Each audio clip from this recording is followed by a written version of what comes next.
জাতীয় গণতান্ত্রিক পার্টির মুখপাত্র রাশেদ প্রধানের সাম্প্রতিক এক বক্তব্যকে কেন্দ্র করে রাজনৈতিক অঙ্গন উত্তপ্ত হয়ে উঠেছে, যার প্রতিবাদে বিএনপির ক্ষুব্ধ নেতাকর্মীরা তার বাসার সামনে বিক্ষোভ করেছেন। এমনকি ঘটেছে হামলার ঘটনাও। আর এই ঘটনায় নতুন করে আলোচনার জন্ম দিয়েছেন ছাত্রদলের যুগ্ম সাধারণ সম্পাদক আবিদুল ইসলাম আবিদ। এবার রাশেদ প্রধানের কটূক্তি নিয়ে জামাত আমিরের কঠোর সমালোচনা করেছেন ছাত্রদলের এই নেতা। এ নিয়ে বিস্তারিত জানাচ্ছেন মেহেদী হাসান।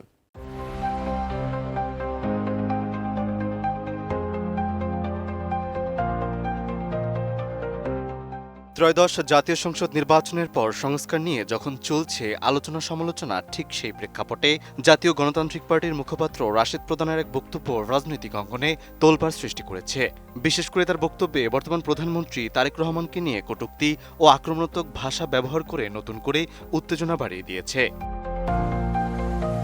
জানা যায়, সম্প্রতি বেসরকারি একটি টেলিভিশন চ্যানেলের আলোচনা অনুষ্ঠানে প্রধানমন্ত্রী তারেক রহমানকে নিয়ে রাশেদ প্রধানের কটূক্তির অভিযোগ ওঠে।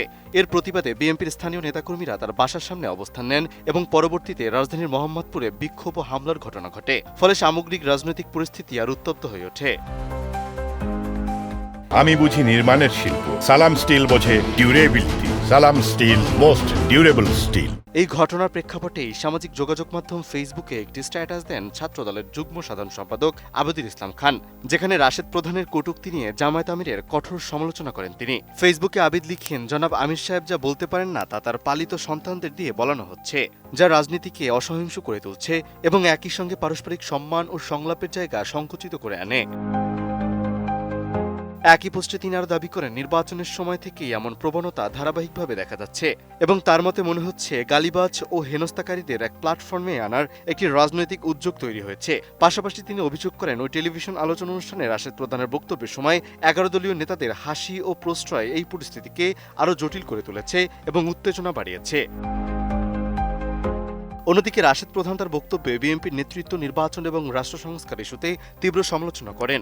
বিশেষ করে নির্বাচনকে ম্যানেজ ভোট বলে অভিহিত করার পাশাপাশি দিল্লির প্রভাব ও রাজনৈতিক অবস্থান নিয়েও প্রশ্ন তোলেন তিনি, যা দুপক্ষের মধ্যে দূরত্বকে আরও বাড়িয়ে দিয়েছে এবং বিরোধকে সামনে নিয়ে এসেছে। মেহেদী হাসান, এটিএন নিউজ।